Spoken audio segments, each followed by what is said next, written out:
Fray. Starting right now. Here's your host Alfredo Leon.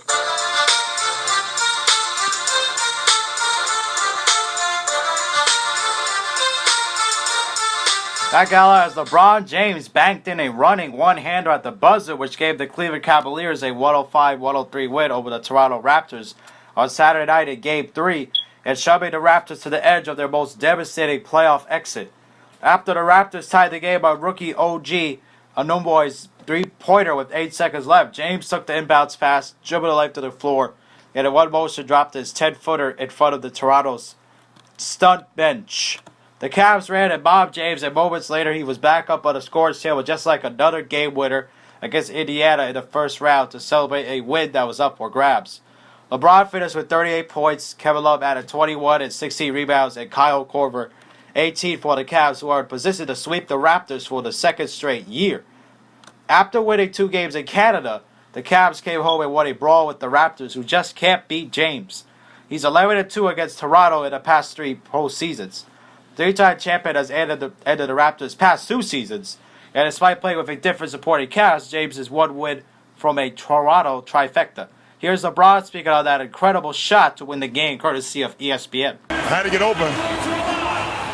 We had no more timeouts. I had to get open.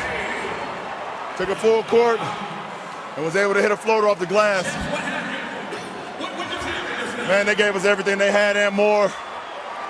We could play so much better, but that's a gutsy win. Game 4 is Monday night, and the odds are stacked against the rattled Raptors. Of the 129 teams in NBA history to fall behind 3-0, none have ever come back and won. This was supposed to be the Raptors season, the one that ended in defeat over LeBron. Toronto had the Eastern Conference's best record, the number 1 seed, home court advantage, and a Cleveland team that looked like they could be beatable. Instead, the Cavs stole Game 1 by a point in overtime, and James scored 43 in an incredible Game 2 performance. He then delivered a series and season-ending dagger, most likely, with another moment that belongs with Eddie in his remarkable career. Here's LeBron on the game, especially when it got physical and more. Just got to be more patient, not feed into the physicality, and know what the main thing is, and that's to continue to execute. So, being aggressive. Kev was unbelievable once again tonight, especially in that third quarter. And it's my job in the fourth to close it. The first half ended in frustration for the Raptors when DeRozan coached Dwayne Casey and his assistants yelling at the officials following a sequence that went against them.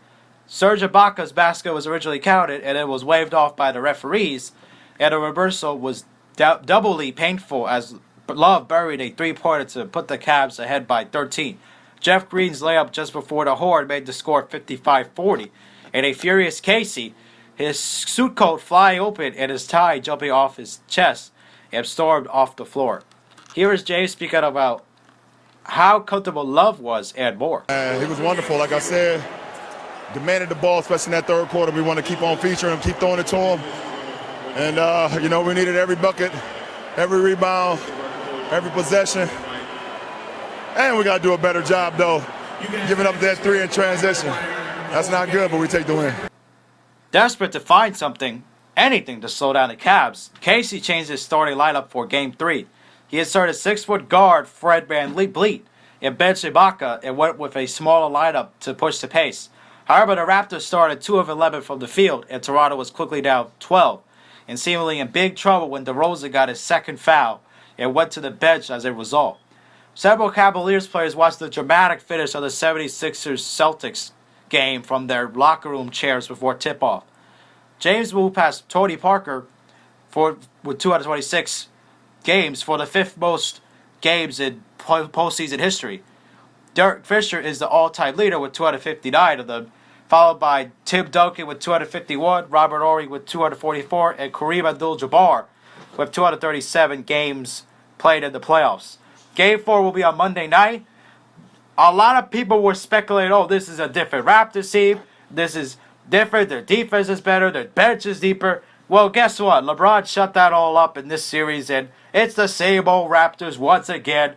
And this is devastating for them, especially with they thinking that they could finally get past LeBron and win a championship, especially being a number 1 seed and the Cavs not having the talent because of all the trades they made, acquiring Larry Nance Jr. and Jordan Clarkson and George Hill. They blew up their team, having to change the roster because of how badly they were struggling. But once LeBron took it on in this series, it's just the playoffs. They just took it to another level, and he's showing it in this series. And the Raptors, they're just, anytime they play the Cavs, especially LeBron, they're just not good, and they end up choking every time. And especially how tough it is to be able to face him. I think this is all mental for the Raptors. Physically, they're fine. They could definitely be able to compete with them if they wanted to, but unfortunately, LeBron's got in their head, the Cavs got in their head, and as a result, look what's happening now. Down 3-0. No team has ever done it. Similar situation with the 76ers and Celtics. The Sixers are down 3-0 in that series, and look what they're doing. No team has ever come back from 3-0. It's just tough luck for the Raptors anytime they face LeBron, and the fact now that they're calling it LeBronto is just crazy to think that LeBron is basically owning any place he goes. Now he's owning Toronto too. Especially him and Drake are good buddies, and Drake is the global ambassador for the Raptors.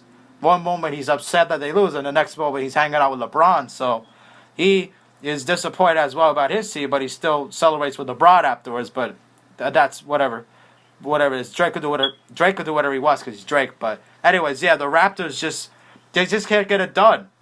And the fact that now they're saying LeBronto, it just shows you how LeBron has just owed the Raptors, and the fact that they're calling the city of Toronto that is just incredible and crazy. Raptors fans are probably furious, and even some of the players said they didn't really care about that, but they care because it's their city, that they represent that team. They represent pretty much the whole country of Canada, as they're the only team in the country, not just the only team in town, so in the NBA.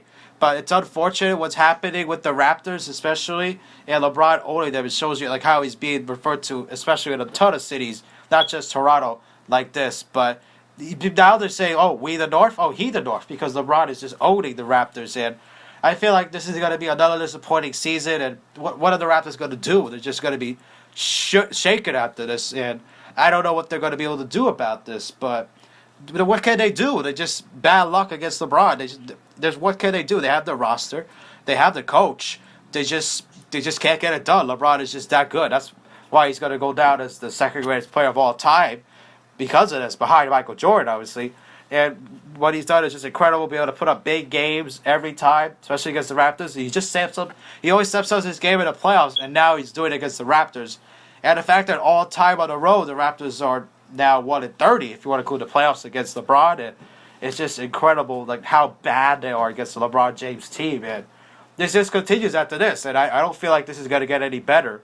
And the Cavs will probably close it out tomorrow night. We'll see. But they're home, so they probably will. But the Raptors could get a game, but that's pretty much it. And it's unfortunate for them, especially when they thought this is their year. This was the time. This is different. Well, guess what?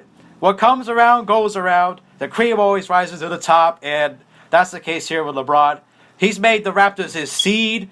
The Raptors are a joke to LeBron, and LeBron is just owning them. He's their daddy. He's just doing whatever he wants with the Raptors. He's just playing around with them. And the Raptors, there's really not much they can do, unfortunately, as a result of this. And this is all mental, like I said. So what the Raptors could do is really, I don't know, to be honest. So let's see what they could do. Maybe they could just have to get better players, I guess. I don't know.